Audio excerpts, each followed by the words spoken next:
Hello guys, this is Kalpana Reddy. Welcome back my YouTube channel. ಇವತ್ತು ಗುರು ಪೌರ್ಣಿಮಾ ಆಗಿರೋದ್ರಿಂದ ಎಲ್ಲರಿಗೂ ಗುರು ಪೌರ್ಣಿಮಾದ ಹಾರ್ದಿಕ ಶುಭಾಶಯಗಳು. ಇವತ್ತು ಬೆಳಗ್ಗೆ ದೇವಸ್ಥಾನಕ್ಕೆ ಹೋಗ್ಬಿಟ್ಟು ದರ್ಶನ ಮಾಡ್ಕೊಬರೋಣ ಅಂತ ಹೇಳಿ ನಾವು ಹೊರಡ್ತಾ ಇದ್ದೀವಿ. ಅಂದರೆ ಚಳ್ಳಕೆರೆಯಲ್ಲಿ ಇರ್ತಕ್ಕಂಥ ಸಾಯಿಬಾಬಾ ದೇವಸ್ಥಾನಕ್ಕೆ ಹೋಗೋಣ ಅಂತ.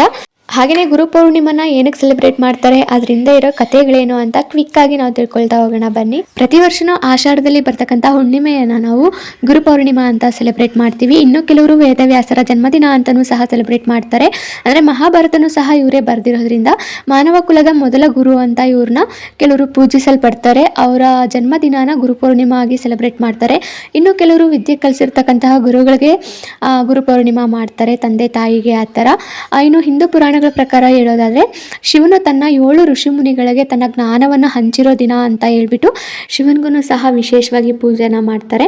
ಎಕ್ಸ್ಪೆಷಲಿ ಹೇಳಬೇಕು ಅಂದರೆ ರಾಯರ ದೇವಸ್ಥಾನ ಹಾಗೆಯೇ ಸಾಯಿಬಾಬಾ ದೇವಸ್ಥಾನದಲ್ಲಿ ತುಂಬ ಚೆನ್ನಾಗಿ ಪೂಜೆ ಮಾಡ್ತಾರೆ. ಹಾಗೆ ತುಂಬ ಭಕ್ತಾದಿಗಳು ಬರ್ತಾರೆ. ಅರೇಂಜ್ಮೆಂಟ್ಸನ್ನು ಸಹ ತುಂಬ ಚೆನ್ನಾಗಿ ಮಾಡಿರ್ತಾರೆ. ಅದಕ್ಕೋಸ್ಕರ ನಾವು ರಾಯರ ದೇವಸ್ಥಾನಕ್ಕೆ ಹೋಗೋಕ್ಕಾಗೋದಿಲ್ಲ, ತುಂಬ ಲಾಂಗ್ ಇದೆ. ಹಾಗೆಯೇ ನನ್ನ ಮಗನೂ ಸಹ ತುಂಬ ಚಿಕ್ಕನಿರೋದ್ರಿಂದ ಇಲ್ಲೇ ಸಾಯಿಬಾಬಾ ದೇವಸ್ಥಾನಕ್ಕೆ ಹೋಗಿ ದರ್ಶನ ಮಾಡ್ಕೊಂಡು ಬರೋಣ ಅಂತ ಹೇಳಿ ಹೋಗ್ತಾ ಇದ್ದೀವಿ. ಹಾಗೆಯೇ ಸ್ವಲ್ಪ ಚಳ್ಳಕೆರೆಯಲ್ಲಿ ಸ್ವಲ್ಪ ಕೆಲಸ ಇದೆ. ಏನಂತ ಹೇಳಿದ್ರೆ ಸ್ವಲ್ಪ ಬ್ಲೌಸ್ನು ಸಹ ಸ್ಟಿಚ್ ಮಾಡೋದಿತ್ತು, ಅದನ್ನು ಹಾಕ್ಬಿಟ್ಟು ಬರೋಣ ಅಂತ ನಾವು ಹೋಗ್ತಾ ಇದ್ದೀವಿ. ಮನೇಲಿ ವಿಡಿಯೋ ಮಾಡೋಕ್ಕಾಗಲಿಲ್ಲ, ಅದಕ್ಕೋಸ್ಕರ ಇಲ್ಲಿ ದಾರಿಲೇ ಮಾಡ್ತಾ ಹೇಳ್ತಾ ಇದ್ದೀನಿ. ಸೊ ಇವಾಗ ನಾವು ಚಳ್ಳಕೆರೆಗೆ ರೀಚ್ ಆದ್ವಿ. ರೀಚ್ ಆಗಿದ ತಕ್ಷಣ ಸಾರಿ ಅವನ್ನೆಲ್ಲ ದೇವಸ್ಥಾನಕ್ಕೆ ತಗೊಂಡು ಹೋಗೋದು ಬೇಡ ಅಂತ ಹೇಳಿ ಇಲ್ಲೇ ರಶ್ಮಿ ಟೈಲರ್ ಅಂತ ಟೈಲರ್ ಶಾಪ್ಗೆ ಹೋಗ್ಬಿಟ್ಟು ಬ್ಲೌಸ್ನ ಇಲ್ಲಿ ಕೊಟ್ಟು ಹೋಗ್ತಾ ಇದ್ದೀವಿ. ತುಂಬ ಅಂದರೆ ತುಂಬ ಚೆನ್ನಾಗಿ ವರ್ಕ್ ಮಾಡಿ ಕೊಡ್ತಾರೆ ಇವರು. ಹ್ಯಾಂಡ್ ವರ್ಕ್ ಆಗಿರ್ಬೋದು, ಮಷಿನ್ ಎಂಬ್ರಾಯ್ಡ್ರಿ ಆಗಿರ್ಬೋದು, ಹಾಗೆ ಸ್ಟಿಚಿಂಗೂ ಸಹ ನೀಟ್ ಫಿನಿಶಿಂಗ್ ಇರುತ್ತೆ. ಇವ್ರ ಅಡ್ರೆಸ್ ಬಂದ್ಬಿಟ್ಟು ಸೈನಿಕ ಹಾಸ್ಪಿಟಲಿಂದ ರೈಟ್ ಸೈಡ್ ತಿರ್ಕೊಂಡ್ರೆ ಶ್ರೀಹರಿ ನಿಲಯ ಅಂತ ಹೇಳಿ ಇಲ್ಲಿ ಬಿಲ್ಡಿಂಗ್ನ ಮಾಡ್ಕೊಂಡಿದ್ದಾರೆ. ಇಲ್ಲೇ ಅವ್ರು ಇರೋದು ರಶ್ಮಿ ಟೈಲರು. ತುಂಬ ಅಂದರೆ ತುಂಬ ಫ್ರೆಂಡ್ಲಿ ಆಗಿರ್ತಾರೆ. ಹಾಗೆ ನೀಟ್ ಫಿನಿಶಿಂಗ್ ಸಹ ಇರುತ್ತೆ ಪ್ರತಿಯೊಂದು ಬ್ಲೌಸ್ಗೂ. ಇವ್ರ ಕಾಂಟ್ಯಾಕ್ಟ್ ನಂಬರ್ ಬೇಕು ಅಂದರೆ ನಾನು ನೆಕ್ಸ್ಟ್ ವಿಸಿಟ್ ಮಾಡಿದಾಗ ಇವ್ರ ಕಾಂಟ್ಯಾಕ್ಟ್ ನಂಬರು ಹಾಗೆಯೇ ಇವ್ರ ಪರಿಚಯನೂ ಸಹ ಮಾಡಿಕೊಡ್ತೀನಿ. ನಂತರ ನಾವು ದುರ್ಗದ ರೋಡಿಂದ ಹೋಗ್ತಾ ಇದ್ದೀವಿ. ಇದು ಬಂದ್ಬಿಟ್ಟು ಪ್ರೈವೇಟ್ ಬಸ್ ಸ್ಟ್ಯಾಂಡು. ಇಲ್ಲಿಂದ ನಾವು ಪಾವಗಡ ರೋಡ್ ಇಟ್ಕೊಂಡು ಸ್ಟ್ರೈಟಾಗಿ ಹೋಗಿ ಆಮೇಲೆ ರೈಟ್ಗೆ ಟರ್ನ್ ಆದರೆ ಸಿಗುವಂಥ ದೇವಸ್ಥಾನನೇ ಅದು ಸಾಯಿಬಾಬಾ ದೇವಸ್ಥಾನ. ಇವತ್ತು ಗುರು ಪೌರ್ಣಿಮಾ ಆಗಿರೋದ್ರಿಂದ ತುಂಬ ಅಂದರೆ ತುಂಬ ರಶ್ ಇರುತ್ತೆ. ಸ್ವಲ್ಪ ಬೆಳಗ್ಗೆ ಬೇಗನೆ ಬನ್ನಿ, ಹಾಗಾದರೆ ಈ ಥರ ಇರುತ್ತೆ. ಇಲ್ಲ ಮಧ್ಯಾಹ್ನ ಆಗ್ತಾ ಬಂದಂಗೆಲ್ಲ ತುಂಬ ಅಂದರೆ ತುಂಬ ರಶ್ ಇರುತ್ತೆ. ಆಟೋದಲ್ಲೂ ಹೋಗ್ಬೋದು, ಇಲ್ಲ ಬಸ್ ಇವತ್ತು ಫ್ರೀ ಬಿಟ್ಟಿರ್ತಾರೆ ಸಾಯಿಬಾಬಾ ದೇವಸ್ಥಾನಕ್ಕೆ ಅಂತ ಹೇಳ್ಬಿಟ್ಟು. ಸರ್ಕಲಿಂದ ನೀವು ಬಸ್ಗೂ ಸಹ ಹೋಗ್ಬೋದು. ಬಟ್ ನಾವಿಲ್ಲಿ ಬೈಕಲ್ಲಿ ಹೋಗ್ತಾ ಇದ್ದೀವಿ. ಬೈಕಲ್ಲಿ ಹೋಗೋದ್ರಿಂದ ಸ್ವಲ್ಪ ಬೇಗನೆ ಹೋಗ್ತೀವಿ. ಬಸ್ಸಿಗೆ ಸ್ವಲ್ಪ ವೆಯ್ಟ್ ಮಾಡಬೇಕಾಗುತ್ತೆ. ಈಗ ಅಷ್ಟೊಂದು ರಶ್ ಇರೋದಿಲ್ಲ, ಯಾಕಂದರೆ ಬೆಳಗ್ಗೆ ಆಗಿರೋದ್ರಿಂದ ಸ್ವಲ್ಪ ಫ್ರೀನೇ ಇದೆ. ಬರ್ತಾ ತುಂಬ ರಶ್ ಆಗಿಬಿಡುತ್ತೆ ಮಧ್ಯಾಹ್ನ ಆಗ್ತಾ. ಯಾಕಂದರೆ ಸಿಟಿಯಲ್ಲಿರೋರೆಲ್ಲರೂ ಸ್ವಲ್ಪ ಲೇಟಾಗಿಯೇ ದೇವಸ್ಥಾನಕ್ಕೆ ಬರ್ತಾರೆ. ಅದಕ್ಕೋಸ್ಕರ ನಾನು ಈ ದೇವಸ್ಥಾನಕ್ಕೆ ಹೋಗ್ತಾ ಇರೋದು ಒಂದು 3 ಟೈಮ್ಸ್ ಹೋಗಿದ್ದೀನಿ. ಆದರೆ ಗುರು ಪೌರ್ಣಿಮೆಗೆ ಹೋಗ್ತಿರೋದು ಮಾತ್ರ ಸೆಕೆಂಡ್ ಟೈಮು. ಫಸ್ಟ್ ಟೈಮ್ ಬಂದ್ಬಿಟ್ಟು ಸ್ಟಾರ್ಟಿಂಗ್ ಮದುವೆ ಆದಾಗ ವರ್ಷ ಹೋಗಿದ್ವಿ. ನಂತರ ಚಿಕ್ಕ ಪಾಪು ಅಂತ ಹೋದ ವರ್ಷ ಹೋಗಿರಲಿಲ್ಲ, ಈ ವರ್ಷವೇ ಹೋಗ್ತಾ ಇರೋದು. ತುಂಬ ಚೆನ್ನಾಗಿರುತ್ತೆ ಅರೇಂಜ್ಮೆಂಟ್ಸ್ ಎಲ್ಲ. ಅದನ್ನು ನಿಮಗೆ ತೋರಿಸ್ಬೇಕು ಅಂತಲೇ ನಾನು ನಿಮ್ಮನ್ನು ಇವತ್ತು ಕರ್ಕೊಂಡು ಹೋಗ್ತಾ ಇರೋದು. ಅದನ್ನು ಎಷ್ಟಾಗುತ್ತೋ ಅಷ್ಟು ನನ್ನ ಕೈಲಾದಷ್ಟು ನಾನು ಕ್ಯಾಪ್ಚರ್ ಮಾಡಿಬಿಟ್ಟು ನಿಮಗೆ ತೋರಿಸೋ ಪ್ರಯತ್ನನ ನಾನು ಮಾಡ್ತೀನಿ. ಎಲ್ಲಾದರೂ ಮಿಸ್ ಆಗಿದೆ ದಯವಿಟ್ಟು ಕ್ಷಮೆ ಇರಲಿ. ನೋಡಿ, ಇದು ಪಾವಗಡ ರೋಡು, ಹೀಗೇ ಸ್ಟ್ರೈಟಾಗಿ ಹೋಗಬೇಕು. ಆ್ಯಂಡ್ ಇವಾಗ ಅಷ್ಟೇ ಅಲ್ಲದೆ ಗುರುವಾರನೂ ಸಹ ಆ ದೇವಸ್ಥಾನದಲ್ಲಿ ವಿಶೇಷವಾಗಿ ಪೂಜೆನ ಮಾಡಿಕೊಡ್ತಾರೆ. ಹಾಗೆಯೇ ಪ್ರಸಾದನೂ ಸಹ ಇರುತ್ತೆ. ಪ್ರಸಾದ ತಿಂದ್ಕೊಂಡು ಆರಾಮಾಗಿ ಟೈಮ್ ಸ್ಪೆಂಡ್ ಮಾಡಿಕೊಂಡು ಬರ್ಬೋದು. ನೋಡಿ, ಇಲ್ಲಿ ಪಾವಗಡ ರೋಡಿಂದ ಇಲ್ಲಿ ರೈಟ್ ಸೈಡ್ ತಿರ್ಕೋಬೇಕು ಅಂತ ಹೇಳದ್ನಲ್ವ, ಇಲ್ಲಿ ಆಲ್ರೆಡಿ ಒಂದು ದೊಡ್ಡದಾಗಿ ಬೋರ್ಡ್ ಹಾಕಿದ್ದಾರೆ ಸಾಯಿಬಾಬಾ ಮಂದಿರ ಅಂತ. ಇಲ್ಲಿಂದ ಟರ್ನ್ ಆಗಿಬಿಟ್ಟು ನಾವು ಒಳಗಡೆ ಹೋಗಬೇಕಾಗುತ್ತೆ. ಈ ಟೈಮಲ್ಲಿ ಬಂದರೆ ನಮಗೆ ಎಲ್ಲೇ ಸ್ವಲ್ಪ ಹೊತ್ತು ಟೈಮ್ ಸ್ಪೆಂಡ್ ಮಾಡೋಕ್ಕೆ ಆಗೋದಿಲ್ಲ, ಯಾಕಂದರೆ ತುಂಬ ಜನ ಇರ್ತಾರೆ. ಅದೇ ಖಾಲಿ ಟೈಮಲ್ಲಿ ಬಿಡಿ ದಿನ ಬಂದರೆ ತುಂಬ ಚೆನ್ನಾಗಿ ಟೈಮ್ ಸ್ಪೆಂಡ್ ಮಾಡ್ಬೋದು. ಫ್ಯಾಮಿಲಿ ಜೊತೆ ಬಂದೋಗೋದಕ್ಕೆ ತುಂಬ ಚೆನ್ನಾಗಿರುತ್ತೆ. ಚಳ್ಳಕೆರೆಯಲ್ಲಿರೋರು ಯಾರೇ ಆಗಿರಲಿ ಖಂಡಿತವಾಗ್ಲೂ ಬಂದೋಗಿ. ಯಾಕಂದರೆ ಎಲ್ಲೆಲ್ಲೋ ಇರೋ ಪ್ಲೇಸಸ್ಗೆ ಹೋಗಿ ನೋಡಿ ಬಂದಿರ್ತೀವಿ, ಬಟ್ ಇಲ್ಲೆಲ್ಲೇ ಇರೋ ಪ್ಲೇಸಸ್ನ ನಾವು ನೋಡಿರಲ್ಲ. ಅದಕ್ಕೋಸ್ಕರ ಒಂದ್ಸಲ ವಿಸಿಟ್ ಮಾಡಿ ಹೋಗಿ, ಮನಸ್ಸಿಗೆ ಸಮಾಧಾನ ಅನಿಸುತ್ತೆ. ನೋಡಿ, ಆಲ್ರೆಡಿ ಜನ ಬಂದುಬಿಟ್ಟಿದ್ದಾರೆ. ನಾನಿನ್ನು ಬೆಳಗ್ಗೆ ಆಗಿರೋದ್ರಿಂದ ನಾವೇ ಅಂದ್ಕೊಂಡ್ವಿ, ಬಟ್ ಆಲ್ರೆಡಿ ಬರ್ತಾನೆ ಇದ್ದಾರೆ. ಆದಷ್ಟು ನಾನು ಪ್ರಿಪೇರ್ ಮಾಡೋದು ಬೆಳಗ್ಗೆನೇ ಬನ್ನಿ, ಯಾಕಂದರೆ ಎಲ್ಲ ಪೂಜೆಯಲ್ಲೂ ಸಹ ಭಾಗವಹಿಸ್ಬೋದು. ಸತ್ಯನಾರಾಯಣ ಪೂಜೆನೂ ಸಹ ಮಾಡ್ತಾರೆ. ಅದನ್ನು ಮುಗಿಸ್ಕೊಂಡ್ಬಿಟ್ಟು ಇಲ್ಲಿ ಹಾಲಿನ ಅಭಿಷೇಕ ಹಾಗೆ ಕುಂಕುಮಾರ್ಚನೆ ಎಲ್ಲನೂ ಸಹ ಇರುತ್ತೆ. ಆದರೆ ಅದಕ್ಕೆ ಅಂತ ಹೇಳಿ ಎಕ್ಸ್ಟ್ರಾ ಪೇ ಮಾಡಬೇಕಾಗುತ್ತೆ. ಹಾಗೆಯೇ ಡೈರೆಕ್ಟಾಗಿಯೂ ಸಹ ದರ್ಶನ ಮಾಡ್ಬೋದು, ಅದಕ್ಕೂ ಎಕ್ಸ್ಟ್ರಾ ಪೇ ಮಾಡಬೇಕಾಗುತ್ತೆ. ಬಟ್ ನಾವಿಲ್ಲಿ ಹಾಗೆಯೇ ಸುಮ್ಮನೆ ಹೋಗಿ ದರ್ಶನ ಮಾಡ್ಕೊಂಡು ಬರೋಣ ಮಾಮೂಲಿಯಾಗಿ ಅಂತಂತ ಹೇಳಿ ಹೋಗ್ತಾ ಇದ್ದೀವಿ. ನನಗೆ ಅನಿಸಿರೋ ಮಟ್ಟಿಗೆ ಜಾಸ್ತಿ ರಶ್ ಇರೋದಿಲ್ಲ, ಯಾಕಂದರೆ ಸ್ವಲ್ಪ ಬೆಳಗ್ಗೆನೇ ಬಂದಿರೋದ್ರಿಂದ ಆರಾಮಾಗಿ ದರ್ಶನ ಆಗುತ್ತೆ ಅಂತಂತ ಅಂದ್ಕೊಂಡಿದ್ದೀನಿ. ಬಟ್ ಅಲ್ಲಿ ಹೋದ್ಮೇಲೆ ನೋಡಬೇಕು ಯಾವ ಥರ ದರ್ಶನ ಆಗುತ್ತೆ ಏನು ಎತ್ತ ಅಂತಂತ ಹೇಳಿ. ದೇವಸ್ಥಾನಕ್ಕೆ ಬರಲೇಬೇಕು ಅಂತ ಏನೂ ಇಲ್ಲ, ಅಲ್ಲೇ ಗುರುಗಳ ಆಶೀರ್ವಾದ ಇದ್ದರೆ ಸಾಕು. ಬಟ್ ಹೊರಗಡೆ ಬಂದು ಹೋದರೆ ಸ್ವಲ್ಪ ಚೆನ್ನಾಗಿರುತ್ತೆ ಅನ್ನೋ ಒಂದು ಇದರಿಂದ ನಾವು ಸಾಯಿಬಾಬಾ ದೇವಸ್ಥಾನಕ್ಕೆ ಬಂದಿದ್ದು. ನಾವು ರಾಯರ ದೇವಸ್ಥಾನಕ್ಕೂ ಸಹ ಹೋಗಬೇಕು ಅಂತ ಅಂದ್ಕೊಂಡಿದ್ವಿ, ಬಟ್ ಟೈಮ್ ಆಗಲಿಲ್ಲ. ಅದಕ್ಕೋಸ್ಕರ ಇಲ್ಲಿಗೆ ಬಂದು ಇಲ್ಲಿ ದರ್ಶನ ಮಾಡಿಕೊಂಡು ಹೋಗೋದಕ್ಕೆ ಟೈಮ್ ಸರಿ ಹೋಯಿತು. ನೆಕ್ಸ್ಟ್ ಯಾವಾಗಾದರೂ ಫ್ರೀ ಇದ್ದಾಗ ನಾನು ಅಲ್ಲಿಗೆ ಹೋಗ್ಬಿಟ್ಟು ವಿಡಿಯೋ ಮಾಡಿ ನಿಮಗೆ ತೋರಿಸೋ ಪ್ರಯತ್ನ ಮಾಡ್ತೀನಿ. ಸೊ ಬನ್ನಿ, ಇನ್ನೇನು ರೀಚ್ ಆಗೇ ಬಿಟ್ವಿ. ಇಲ್ಲೆಲ್ಲ ತುಂಬ ದೂರದಿಂದನೂ ಸಹ ಬಂದಿರ್ತಾರೆ. ನಾವು 2 ವೀಲರಲ್ಲಿ ಬಂದಿರೋದ್ರಿಂದ ಬೈಕ್ನ ಇಲ್ಲಿ ಪಾರ್ಕ್ ಮಾಡಿಬಿಟ್ಟು ನಂತರ ಹೋಗಬೇಕು. ಇಲ್ಲೆಲ್ಲ ಪೊಲೀಸ್ ಸೆಕ್ಯೂರಿಟಿ ಎಲ್ಲ ಇರುತ್ತೆ, ತುಂಬ ಚೆನ್ನಾಗಿ ವ್ಯವಸ್ಥೆ ಮಾಡಿರ್ತಾರೆ. ಆದರೆ ನಾನು ನಿಮ್ಮ ಹತ್ರ ಹೇಳ್ಕೊಳ್ಳೋದು ಒಂದೇ ಒಂದು, ಇಲ್ಲಿಗೆ ಏನೇ ತಗೊಂಡು ಬಂದ್ರೂ ಸಹ ಯಾವುದೇ ಒಂದು ವಸ್ತು ಆಗಿದ್ರೂ ಸಹ ಅದು ನಿಮ್ಮದೇ ಜವಾಬ್ದಾರಿ ಆಗಿರುತ್ತೆ.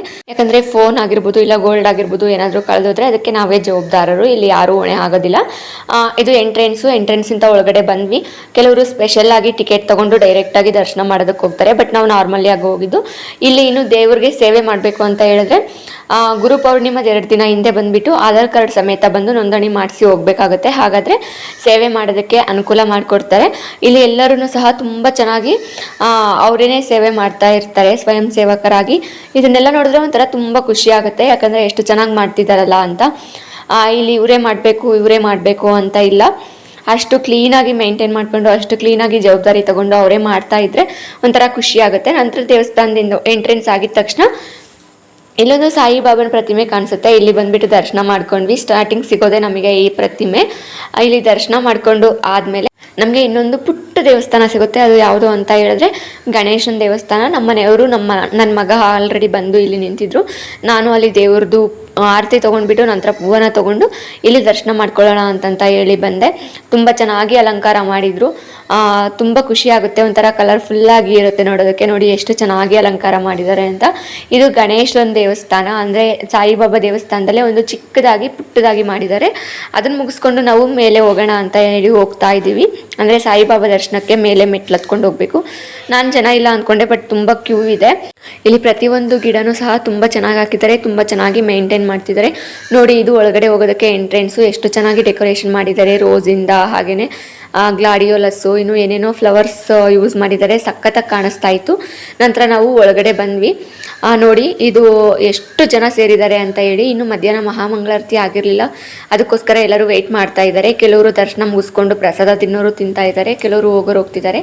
ನಾವು ದರ್ಶನಕ್ಕಂತ ಹೇಳಿ ಒಳಗಡೆ ಬಂದುಬಿಟ್ಟು ದರ್ಶನ ಮುಗಿಸ್ಕೊಂಡು ನಾವು ಹೊರಡ್ತೀವಿ. ಮಹಾಮಂಗಳಾರತಿಗೇನಿರೋದಿಲ್ಲ, ಯಾಕಂದರೆ ಇವನು ಚಿಕ್ಕ ಪಾಪು ಆಗಿರೋದ್ರಿಂದ ಹೋಗ್ಬೇಕಾದ್ರೆ ಮಳೆ ಅದು ಇದು ಬಂದ್ಬಿಡುತ್ತೆ ಅಂತೇಳಿ ಆದಷ್ಟು ಬೇಗನೆ ಮನೆಗೆ ಹೋಗಬೇಕು ಅನ್ನೋದು ನಮ್ಮ ಇಂಟೆನ್ಷನ್ ಆಗಿತ್ತು. ನೋಡಿ, ಇಲ್ಲಿ ದರ್ಶನಕ್ಕೆ ಅರ್ಜೆಂಟಾಗಿ ಏನೂ ಇರೋದಿಲ್ಲ. ತುಂಬ ಜನ ಇದ್ರೂ ತುಂಬ ನಿಧಾನಕ್ಕೆ ದರ್ಶನ ಮಾಡ್ಕೊಂಡು ಹೋಗಿ ಅಂತ ಹೇಳ್ತಾರೆ.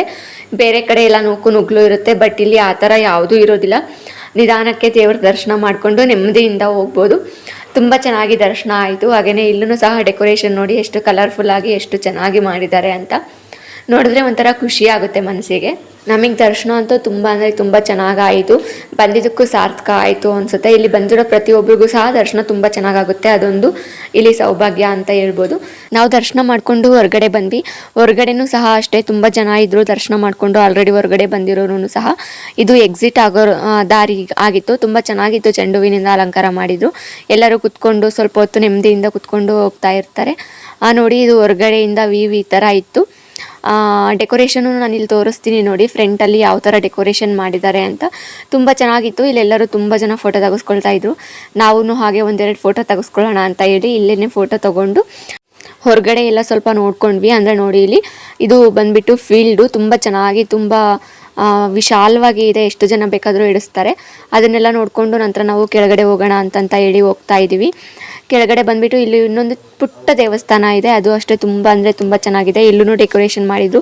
ಇದರಲ್ಲಿರೋ ಪ್ರತಿಯೊಂದು ದೇವಸ್ಥಾನಕ್ಕೂ ಸಹ ಡೆಕೋರೇಷನ್ ಮಾಡಿದರು. ಇದು ಯಾವುದು ಅಂತ ಹೇಳಿದ್ರೆ ದತ್ತಾತ್ರೇಯ ದೇವಸ್ಥಾನ ಆಗಿತ್ತು. ಇಲ್ಲಿ ಬಂದುಬಿಟ್ಟು ನಾನು ಮಂಗಳಾರತಿ ತೊಗೊಂಡ್ಬಿಟ್ಟು ನಂತರ ದೇವರ ದರ್ಶನ ಮಾಡಿಕೊಂಡು ಹೋಗೋಣ ಅಂತ ಹೊರಟ್ವಿ. ನಮ್ಮ ಮನೆಯವರು ಪ್ರಸಾದ ತಿನ್ನೋದಕ್ಕೆ ಅಂತ ಹೊರಟರು, ಬಟ್ ನಾನು ಇರಿ ಬರ್ತೀನಿ ಅಂತ ಹೇಳಿ ಬಂದೆ. ಇಲ್ಲಿ ಇನ್ನೊಂದು ಪುಟ್ಟ ಆಂಜನೇಯ ಸ್ವಾಮಿ ದೇವಸ್ಥಾನ ಇದೆ, ಅದನ್ನು ನಿಮಗೆ ತೋರಿಸ್ತೀನಿ ನೋಡಿ. ತುಂಬ ಚೆನ್ನಾಗಿದೆ. ಎಲ್ಲ ಚಿಕ್ಕ ಚಿಕ್ಕ ದೇವಸ್ಥಾನಗಳು ಮಾಡಿದ್ದಾರೆ, ತುಂಬ ಚೆನ್ನಾಗಿರುತ್ತೆ. ಒಂದು ದೇವರ ದರ್ಶನ ಅಲ್ಲ, ಎಲ್ಲ ದೇವರ ದರ್ಶನನೂ ಸಹ ಇಲ್ಲಿ ಮಾಡ್ಕೋಬೋದು. ಆ್ಯಂಡ್ ಇಲ್ಲಿ ಎಷ್ಟು ಚೆನ್ನಾಗಿ ಮೇಂಟೈನ್ ಮಾಡಿದರು ಅಂದರೆ ಕುಡಿಯೋ ನೀರೂ ಸಹ ಅಲ್ಲಲ್ಲಿ ಇಟ್ಟಿದ್ರು, ಅಂದರೆ ಫಿಲ್ಟರ್ ನೀರೇ ಇಟ್ಟಿದ್ರು. ತುಂಬ ಚೆನ್ನಾಗಿ ಅರೇಂಜ್ ಮಾಡಿದರು. ಎಲ್ಲ ಡೆಕೋರೇಷನ್ ಆಗಿರ್ಬೋದು, ಕ್ಲೀನ್ನೆಸ್ ಆಗಿರ್ಬೋದು, ಮೇಂಟೆನೆನ್ಸ್ ಆಗಿರ್ಬೋದು, ಪ್ರತಿಯೊಂದೂ ಸಹ ಸ್ಕೂಲ್ ಸ್ಟೂಡೆಂಟ್ಸೂ ಸಹ ತುಂಬ ಜನ ಬಂದಿದ್ದರು. ನಂತರ ನಾವು ಪ್ರಸಾದ ತಿಂದ್ಕೊಂಡೇ ಹೋಗೋಣ ಅಂತ ಹೇಳಿ ಪ್ರಸಾದಕ್ಕೆ ಅಂತ ಬಂದು ಕುತ್ಕೊಂಡ್ವಿ. ಪಾರ್ಕಲ್ಲಿ ತುಂಬ ಚೆನ್ನಾಗಿತ್ತು ಊಟ ಮಾಡೋದಕ್ಕೆ. ನಾವು ಇಲ್ಲೇ ಪಾರ್ಕಲ್ಲಿ ಬಂದು ಕುತ್ಕೊಂಡ್ವಿ. ನಮ್ಮೂರವರು ಸಹ ಸಿಕ್ಕಿದ್ರು. ಅವ್ರ ಜೊತೆನೇ ಕುತ್ಕೊಂಡು ನಾವು ಪ್ರಸಾದ ತಿನ್ನೋಣ ಅಂತ. ಪ್ರಸಾದ ಬಂದ್ಬಿಟ್ಟು ಪಲಾವು, ಹಾಗೆಯೇ ಅಕ್ಕಿ ಪಾಯಸ ಆ್ಯಂಡ್ ಮಜ್ಜಿಗೆ ಮತ್ತು ಲಡ್ಡು ಕೊಟ್ಟಿದ್ರು. ತುಂಬ ಚೆನ್ನಾಗಿತ್ತು ಟೇಸ್ಟ್ ವೈಸು. ನಮ್ಮೂರವ್ರ ಜೊತೆ ಕುತ್ಕೊಂಡು ಊಟನ ಮುಗಿಸ್ಕೊಂಡು ಬಂದ್ವಿ. ಸ್ಕೂಲ್ ಸ್ಟೂಡೆಂಟ್ಸ್ ನೋಡಿ ಎಷ್ಟು ಜನ ಬಂದಿದ್ದಾರೆ. ಇಷ್ಟು ಜನ ಇದ್ರೂ ಎಲ್ಲೂ ಸಹ ನುಗ್ಗಲು ಇಲ್ಲ. ನಿಧಾನಕ್ಕೆ ಊಟ ಮಾಡ್ಕೊಂಡು ಹೋಗಿ ಅಂತಲೇ ಹೇಳ್ತಾ ಇದ್ರು. ನನಗೆ ತುಂಬ ಇಷ್ಟ ಆಯಿತು. ನಂತರ ನೀವು ಇಲ್ಲಿ ಅಬ್ಸರ್ವ್ ಮಾಡಿರ್ಬೋದು, ಯಾವುದೂ ಟೇಪ್ ರೆಕಾರ್ಡು ಇಲ್ಲ ರೇಡಿಯೋ ಹಾಕಿರಲಿಲ್ಲ. ಇಲ್ಲಿ ಅವರೇನೇ ದೇವ್ರ ಗೀತೆಗಳನ್ನ ಆಡ್ಕೊಂಡ್ಬಿಟ್ಟು ಭಜನೆಯೂ ಸಹ ಮಾಡ್ತಾಯಿದ್ರು. ಆ್ಯಂಡ್ ಫೋಟೋ ಸೆಷನ್ಗೆ ಅಂತ ಹೇಳಿ ಫೋಟೋ ಬುತ್ತನ್ನು ಮಾಡಿದರು. ರೋಸಿಂದ ಅಲಂಕಾರ ಮಾಡಿದರು. ತುಂಬ ಚೆನ್ನಾಗಿತ್ತು. ನಂತರ ಹೊರಡಬೇಕಾದ್ರೆ ಒಬ್ಬರು ಗೆಸ್ಟ್ ಬಂದರು. ಯಾರು ಅಂತ ನೋಡ್ಕೊಂಡು ಹೋಗೋಣ ಅಂತ ಹೇಳಿ ನಾವಲ್ಲೇ ಸ್ಟಾಪ್ ಆದ್ವಿ. ಇವಾಗ ಮಹಾಮಂಗಳಾರತಿ ಇರೋದ್ರಿಂದ ಗೆಸ್ಟ್ ಬಂದಿದ್ದಾರೆ. ಯಾರು ಅಂತ ಹೇಳಿದ್ರೆ ಮಾತಾಜಿ, ಇವ್ರನ್ನ ವೆಲ್ಕಮ್ ಮಾಡಿದ್ರು. ನಂತರ ನಾವಿದನ್ನು ಮುಗಿಸ್ಕೊಂಡು ಹೊರಟ್ವಿ. ಹೋಗಿದ ತಕ್ಷಣ ಇಲ್ಲಿ ಬುಕ್ ಸ್ಟಾಲ್ ಇತ್ತು. ತುಂಬ ಚೆನ್ನಾಗಿದ್ವು ಬುಕ್ಸು, ಭಗವದ್ಗೀತೆ ಅವೆಲ್ಲ. ಅದನ್ನು ಮುಗಿಸ್ಕೊಂಡು ಹೋದ್ವಿ. ಇಲ್ಲಿ ಉಚಿತ ಆರೋಗ್ಯ ತಪಾಸಣೆಯೂ ಸಹ ಮಾಡ್ತಾಯಿದ್ರು. ಶುಗರು, BP ಹಾಗೆ ಇದೆಲ್ಲ ಬ್ಲಡ್ ಎಲ್ಲ ಚೆಕ್ ಮಾಡ್ತಾಯಿದ್ರು. ಬಟ್ ನಾವೇನು ಮಾಡಿಸ್ಕೊಳ್ಳಿಲ್ಲ. ಇಲ್ಲಿ ಆಟ ಆಡೋ ಸಾಮಾನು ತುಂಬ ಇದ್ವು. ಚಿಕ್ಕ ಮಕ್ಕಳು ನೋಡಿ ತುಂಬ ಖುಷಿ ಪಟ್ಬಿಡ್ತಾರೆ. ನೋಡಿ ನನ್ನ ಮಗ ಆಲ್ರೆಡಿ ಸ್ಟಾರ್ಟ್ ಮಾಡ್ಕೊಂಡಿದ್ದಾನೆ ಕೊಡಿಸು ಅಂತ. ನಾವಿಲ್ಲೇನೂ ತೊಗೊಳ್ಳಿಲ್ಲ. ನೆಕ್ಸ್ಟ್ ಎಲ್ಲಾದರೂ ನೋಡೋಣ ಅಂತ ಹೊರಟ್ವಿ. ಇಲ್ಲಿ ತುಂಬ ಚೆನ್ನಾಗಿತ್ತು. ಇವು ನಮ್ಮ ಚೈಲ್ಡ್ಹುಡ್ ಮೆಮೊರೀಸು. ತುಂಬ ಚೆನ್ನಾಗಿರ್ತವೆ ಒಂಥರ. PP ಆಗಿರ್ಬೋದು, ಬಾಲ್ ಆಗಿರ್ಬೋದು. ಅವನಿಗೆ ನಾವೊಂದು PP ಹಾಗೆಯೇ ಒಂದು ಬಾಲ್ ತೊಗೊಂಡ್ವಿ. ಅದು ಒಂದು ಗುಬ್ಬಿದ್ದು ಬರುತ್ತಲ್ಲ PP, ಅದನ್ನು ಕೊಡಿಸಿದ್ವಿ. ತುಂಬ ಚೆನ್ನಾಗಿರುತ್ತೆ. ನಂತರ ನೋಡಿ ಇಲ್ಲಿ ಎಲ್ಲ ಹೆಣ್ಮಕ್ಳಿಗೂ ತುಂಬ ಇಷ್ಟ ಆಗುತ್ತೆ ರಂಗೋಲಿ ಪ್ಲೇಟ್ಸ್ ಇದ್ವು. ನಾನು ತೊಗೊಳ್ಳೋಣ ಅಂತ ಅಂದ್ಕೊಂಡು ನೋಡ್ತಾ ಇದ್ದೆ. ಇವರು ನೋಡಿ ಎಷ್ಟು ಕ್ಲೀನಾಗಿ ಹಾಕ್ತಾ ಇದ್ದಾರೆ. ಡಿಸೈನ್ಸ್ ಆಲ್ಸೋ ತುಂಬ ಚೆನ್ನಾಗಿದ್ವು. ಬಟ್ ನಾನೇನು ತೊಗೊಳ್ಳಿಲ್ಲ. ನೋಡಿ ಎಷ್ಟು ಕ್ಲೀನಾಗಿ ಬಂದಿದೆ ಅಂತ. ಇವಾಗ ಎಲ್ಲರೂ ಸಹ ರಂಗೋಲಿ ಹಾಕ್ತಾನೆ ಇರ್ತಾರೆ. ಯೂಸ್ ಆಗೋದು ತೊಗೋಬೋದು. ಮನೆಗೆ ಬೇಕಾಗಿರೋವೆಲ್ಲ ಸಿಗ್ತಾ ಇರುತ್ತೆ. ನೋಡಿ ನನ್ನ ಮಗ ಆಡೋದು ಬಿಟ್ಬಿಟ್ಟು ನಮ್ಮ ಮನೆಯವರೇ ಆಡ್ತಾ ಇದ್ದಾರೆ. ಇದನ್ನು ಮುಗಿಸ್ಕೊಂಡು ನೋಡಿ ಇಲ್ಲಿ ಎಷ್ಟು ಜನ ಬಂದುಬಿಟ್ಟಿದ್ದಾರೆ. ಬೆಳಗ್ಗೆ ಇಷ್ಟೊಂದು ಜನ ಇರಲಿಲ್ಲ. ಇವಾಗ ಫುಲ್ಲು ಗುಡಿ ತುಂಬ ಜನ ಆಗಿಬಿಟ್ಟಿದ್ದಾರೆ. ಯಾಕಂದರೆ ಮಧ್ಯಾಹ್ನ ಟೈಮಲ್ಲಿ ಬಂದರೆ ಮಹಾಮಂಗಳಾರತಿ ಸಿಗುತ್ತೆ ಅನ್ನೋದೇನೋ ಗೊತ್ತಿಲ್ಲ. ಬಟ್ ತುಂಬ ಜನ ಬಂದಿದ್ದರು. ಒಂದು ಜಾತ್ರೆ ಥರ ಇದ್ದರು. ಈ ಜನನೆಲ್ಲ ನೋಡ್ತಾ ಇದ್ದರೆ ನನಗೆ ನಮ್ಮ ಕಡೆ ಮಾರಮ್ಮನ ಜಾತ್ರೆ ಮಾಡ್ತಾರೆ ಗೌರ ಸಮುದ್ರದಲ್ಲಿ. ಆ ಜಾತ್ರೆನೇ ನೆನಪಾಯಿತು. ಒಂಥರ ಖುಷಿ ಆಗುತ್ತೆ. ನಿಮಗೆ ನಾನು ಒಂದು ಸಜೆಸ್ಟ್ ಕೊಡೋದಾದರೆ ಏನು ಅಂದರೆ, ಆದಷ್ಟು ಬೆಳಗ್ಗೆ ಟೈಮಲ್ಲೇ ಬರ್ರಿ. ಹಾಗಾದರೆ ಎಲ್ಲ ಪೂಜೆಗೂ ಸಹ ಅಟೆಂಡ್ ಆಗ್ಬೋದು. ಆಮೇಲೆ ಇಷ್ಟೊಂದು ರಶ್ಶೂ ಇರೋದಿಲ್ಲ. ತುಂಬ ನಿಧಾನಕ್ಕೆ ದರ್ಶನ ಮಾಡಿಕೊಂಡು ಆರಾಮಾಗಿ ಇದ್ದು ಹೋಗ್ಬೋದು. ಇದಿಷ್ಟು ಇವತ್ತಿನ ವಿಡಿಯೋ ಆಗಿತ್ತು. ಇಷ್ಟ ಆಗಿದ್ರೆ ಪ್ಲೀಸ್ ಲೈಕ್ ಮಾಡಿ, ಶೇರ್ ಮಾಡಿ, ಹಾಗೆಯೇ ಸಬ್ಸ್ಕ್ರೈಬ್ ಮಾಡ್ಕೊಳ್ಳಿ. ನಂತರ ಬಾಯಿ ಹೇಳಿ ವಿಡಿಯೋನ ಎಂಡ್ ಮಾಡೋಣ ಅಂತ ಹೇಳಿದ್ರೆ ನಮ್ಮ ಮನೆಯವರು PP ಉತ್ತಾ ಇದ್ರು ನೋಡಿ. ಸೊ ಕೊನೆಗೆ ಎಂಡ್ ಮಾಡ್ತಾ ಇದ್ದೀವಿ ಬಾಯಿ ಹೇಳ್ತಾ. Thank you for watching.